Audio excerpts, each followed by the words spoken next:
Hello दोस्तों, तो बढ़ते हैं इस सीरीज के 10th एपिसोड की तरफ। वीडियो पसंद आए तो वीडियो को लाइक और चैनल को भी सब्सक्राइब जरूर कर देना। एपिसोड के शुरुआत में जियान मिस्टर कॉन्ग का शुक्रिया अदा कर रहा था कॉमिक का न्यू चैप्टर एक्सेप्ट करने पर। इधर यूजी और श्यानदाई भी सुनकर काफी ज्यादा खुश हो गए। कॉल करते साथ ही श्यानदाई ऊंची आवाज में कहने लगी कि अरे वाह, हमारा कॉमिक फॉल इन लव दोबारा से नंबर 1 पर आ गया है। जरा मुझे भी दिखाओ कौन सा चैप्टर सबमिट करवाया था। अब वो चैप्टर तो जियान ने खुद ही लिखा था और वो श्यानदाई को हर्ट भी नहीं करना चाहता, इसलिए कहने लगा कि प्रोफेशनल कार्टूनिस्ट एक दफा लिख लेने के बाद दोबारा से उसे नहीं पढ़ते, इसलिए रहने दो। श्यानदाई को जरा अजीब तो लगा, जबकि जियान ने फौरन से यू टर्न ले लिया कि मेरे पास तुम दोनों के लिए बहुत बड़ा गिफ्ट है। वो दोनों तो खुशी से पागल हो रहे थे और गिफ्ट का इंतजार करने लगे। तभी जियान गिफ्ट लेकर आता है जो कि उसने एक कपड़े पर दोनों के नाम लिखवाए थे। ये देखकर दोनों की खुशी तो खाक में ही मिल गई थी। इसके बाद जब जियान उनकी पिक्चर क्लिक करना चाह रहा था तो वो बोला कि नहीं नहीं, इसकी कोई जरूरत नहीं, रहने दो। पर जियान को भी उन दोनों के लटके हुए मुंह नजर आ रहे थे, इसलिए वो कहने लगा कि मेरे पास तुम लोगों के लिए एक और गिफ्ट भी है। इस बार तो उन दोनों को अच्छे की उम्मीद नहीं थी, पर जियान बोला कि मैं तुम सबको एक ट्रिप पर लेकर जाना चाहता हूँ। यूजी और श्यानदाई ने जल्दी जल्दी से अपने आइडियाज बताए कि हमें ट्रिप पर कहाँ जाना चाहिए। यूजी एक्सपेक्ट कर रहा था कि उसकी बात मानी जाएगी, मगर जियान ने श्यानदाई के आइडिया को एक्सेप्ट किया क्योंकि उस ट्रिप पर डिस्काउंट था और अगर 7 लोग साथ में जाए तो उस पर और भी ज्यादा डिस्काउंट होगा। अब ये लोग सोच रहे थे कि हम लोग तो 6 ही हैं, 7वां कौन ऐड किया जाए, जो कि यकीनन योयो ही थी।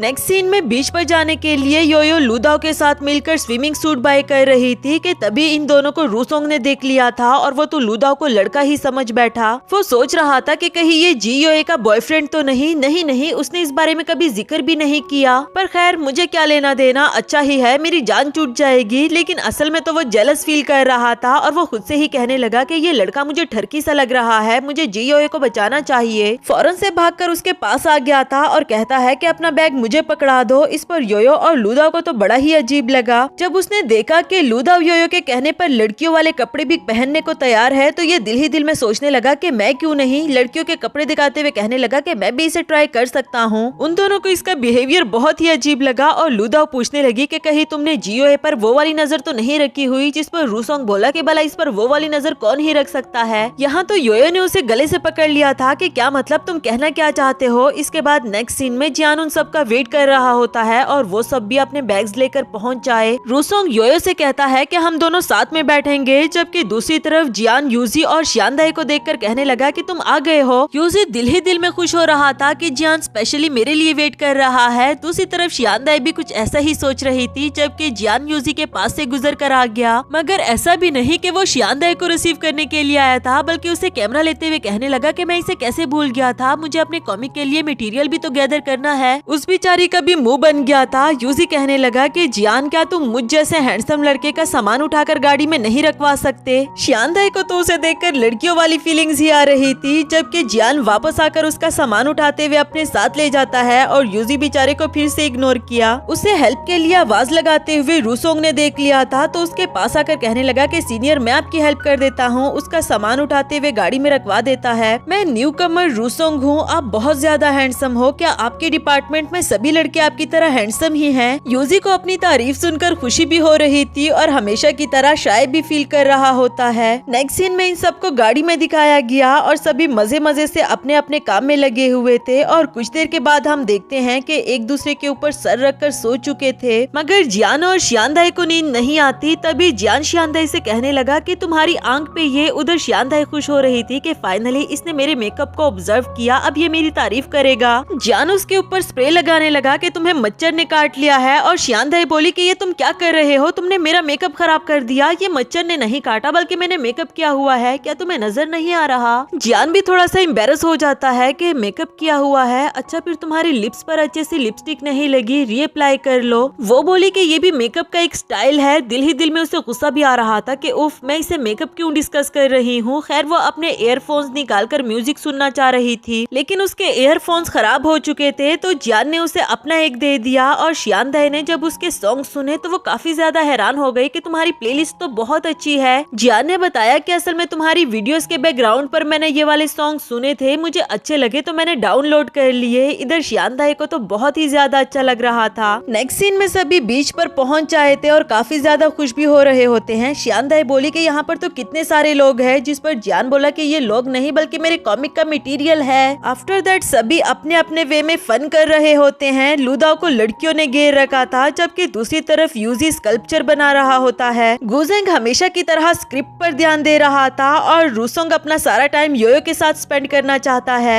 इवन के उसे कांटों से बचाने के लिए रूसोंग ने खुद को चोट लगवा दी थी। दूसरी तरफ जियान को दिखाया गया, जो कि अपने कॉमिक मटेरियल के लिए लड़कियों की पिक्चर्स क्लिक कर रहा था। तभी उन लोगों की इस पर नजर पड़ गई और वो लड़का इसके पास आते हुए कहने लगा कि ओए तुम मेरी गर्लफ्रेंड की पिक्चर्स क्लिक कर रहे हो क्या, दिखाओ जरा मुझे। शियांदाई तो बहुत ही ज्यादा एम्बेरस फील कर रही थी, जबकि जियान बोला कि ऐसी भी कोई बात नहीं, मैंने सिर्फ आपकी गर्लफ्रेंड की पिक्चर नहीं ली बल्कि बहुत सारी लड़कियों की ली। ये देखो मैं अपनी कॉमिक बुक के लिए मटेरियल इकट्ठा कर रहा हूँ। उसकी बातों से और भी बहुत सारे लोग यहाँ पर जमा हो गए थे, जबकि वो अपनी बातों में ही गुम रहा। शियांदाई तो बहुत ज्यादा डर गई थी और उसे भी कहती है कि जियान चुप कर जाओ, तुम्हें नजर नहीं आ रहा क्या। जियान की भी जब नजर पड़ी तो उसे भी लगा कि शायद कुछ ज्यादा ही गड़बड़ हो गई। अब वो दोनों क्या ही कर सकते थे, मौका ढूंढकर फौरन वहाँ से फरार हो गए। वो लोग भी इनके पीछे ही भागते रहे। कुछ देर के बाद ये दोनों एक जगह पर आकर चुप गए थे और शुक्र अदा करते हैं कि फाइनली वो लोग यहाँ से चले गए।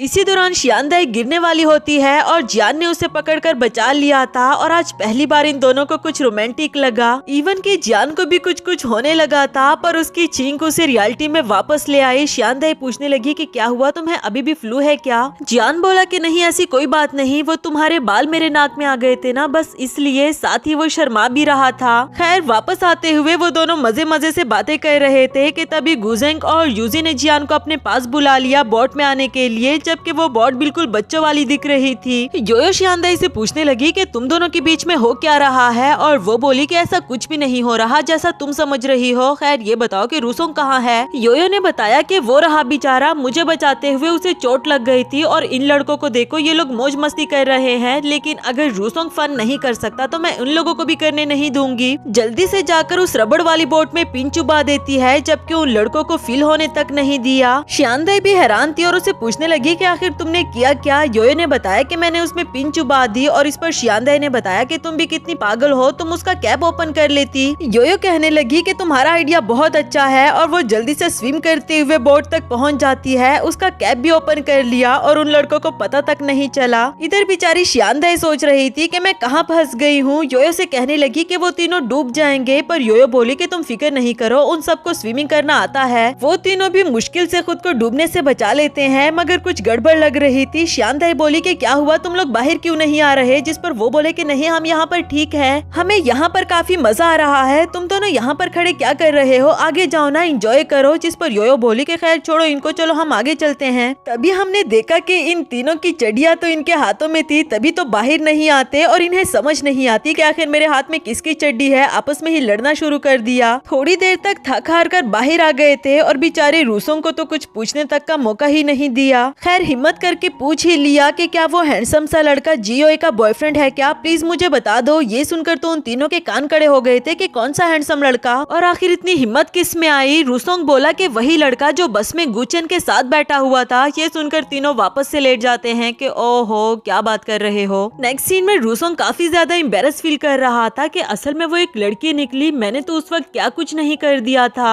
लेकिन अब उसका दिल भी काफी हल्का हो चुका था और वहीं पर लेटकर म्यूजिक सुनना शुरू कर दिया। तब तक यहाँ पर योए आई और उसे कहीं से खराटों की आवाज सुनाई दे रही थी। जब उसने मुड़कर देखा तो वो रूसोंग था जो काफी गहरी नींद में सो रहा है। इवन के उठाने पर भी वो नहीं उठा, तो वो उसके करीब जाकर सुनने लगी कि आखिर ये सुन क्या रहा है। वो तो योयो की ही आवाज थी। तो उसे याद आया जब एक बार रूसोंग ने बताया था कि योयो कितना अच्छा गाती है, मुझे वो बहुत पसंद है और तुम उसकी तरह कभी भी नहीं गा सकती। अब उसे काफी ज्यादा अच्छा लग रहा था और वो खुद से ही कहने लगी कि पता नहीं क्यों अचानक से मेरा कुछ नोटी करने को दिल कर रहा है। ये कहकर वो रूसोंग के करीब आ गई थी। तभी रूसोंग भी उसका नाम ले रहा था और साथ ही वो पीछे ये कह देता है कि कोई पागल ही होगा जो उस डेवल को लाइक करता हो। इस पर तो योयो को बहुत ज्यादा गुस्सा आ गया। उसके फोन पर एक लाउड और बेसुरा म्यूजिक लगा देती है, जिसकी वजह से रूसोंग को फौरन से जाग आ गई और योयो कहने लगी कि अभी अभी तुमने क्या कहा। उस बेचारे को तो कुछ भी याद नहीं था, मगर फिलहाल योयो से बचने के लिए वहाँ से भागना शुरू कर देता है। नेक्स्ट सीन में गुजेंग को दिखाया गया जो कि अकेले में बैठकर स्क्रिप्ट कंप्लीट करना चाह रहा था, लेकिन उसे समझ नहीं आती कि बार बार उसे लूदाओ का ख्याल क्यों आ जाता है। उसे फील हो रहा था कि शायद मैं लूदाओ की फीलिंग्स को निग्लेक्ट कर रहा हूँ। अगर वो मेरे साथ स्टेज पर परफॉर्म करना चाहती है तो मुझे भी उसकी यह ख्वाहिश पूरी कर देनी चाहिए। दूसरी तरफ जियान और शियांदाई को एक अंकल कहते हैं कि आज जाओ फिश खरीद लो, मेरे सारे फिशेस कपल में हैं, इसलिए आपको भी 2 खरीदने होंगे। तभी जियान देखकर कहने लगा कि ये वाला फिश अभी तो इस वाली फिश को फॉलो कर रहा था और अभी दूसरी को कर रहा है, और देखो तो सही अब ये सभी पर लाइन मार रहा है। अगर मैंने ये कॉमिक में लिख दिया तो किसी को भी पसंद नहीं आएगा। अंकल जी, आपको इन फिशेस को बता देना चाहिए कि कौन किसका कपल है। बेचारी शियांदाई तो उसके साथ काफी एम्बेरस फील कर रही थी। इससे पहले कि अंकल भी अपना सर पकड़कर बैठ जाता, शियांदाई उसे जल्दी जल्दी वहाँ से ले गई। उनके जाते ही यहाँ पर योयो और रूसोंग पहुँच आए थे, जिनकी बहस अभी तक खत्म नहीं हुई। रूसोंग उसे पूछ रहा था कि आखिर मैंने किया क्या है, और योयो उसे बताती नहीं कि तुम्हें खुद पता होना चाहिए। उसी फिश वाले अंकल ने जब इनको भी फिश खरीदने के लिए कहा तो जी योए बोली कि अगर मैं खुद सिंगल हूँ तो मैं किसी को भी कपल बनने नहीं दूंगी। गुस्से में कुछ फिशेस को अलग कर देती है कि अब ये जरा कपल बन कर दिखाए, और वहाँ से जाने लगी। इधर अंकल तो अब सच में ही सर पकड़कर बैठ गया था, जबकि रूसोंग उनको सॉरी करते हुए वहाँ से चला गया। उधर जियान और शियांदाई के बीच में कुछ रोमांटिक सीन शुरू हो गए थे। जियान शियांदाई के हाथ से कॉटन कैंडी भी खा लेता है, जिस पर वो बोली कि असल में मैं तुम्हें अपनी लेने के लिए कह रही थी। इसके बाद जियान ने नोटिस किया कि शियांदाई उसे घूर घूर कर देखी जा रही थी, पर जब उसने नोटिस किया तो इसने नजरें ही फेर ली। पर इस बार भी उसने गलत ही समझ लिया था कि यकीनन मेरी हाइट से जेलस हो रही होगी। इधर लूदा और यूजी को लड़कियों ने घेर रखा था कि प्लीज हमें वीचैट पर ऐड कर लो, और उनसे जान बचाने के लिए इन दोनों को भागना पड़ा। नेक्स्ट सीन में रूसोंग और योयो का झगड़ा अभी भी खत्म नहीं होता। रूसोंग उसे पूछ रहा था कि आखिर मैंने किया क्या है, ये तो बताओ, मैं तो वहाँ पर सो रहा था। योयो उस पर गुस्सा ही कर रही थी, कुछ बताती भी नहीं और वहाँ से चली गई। इसी के साथ हमारा ये वाला एपिसोड भी खत्म हुआ।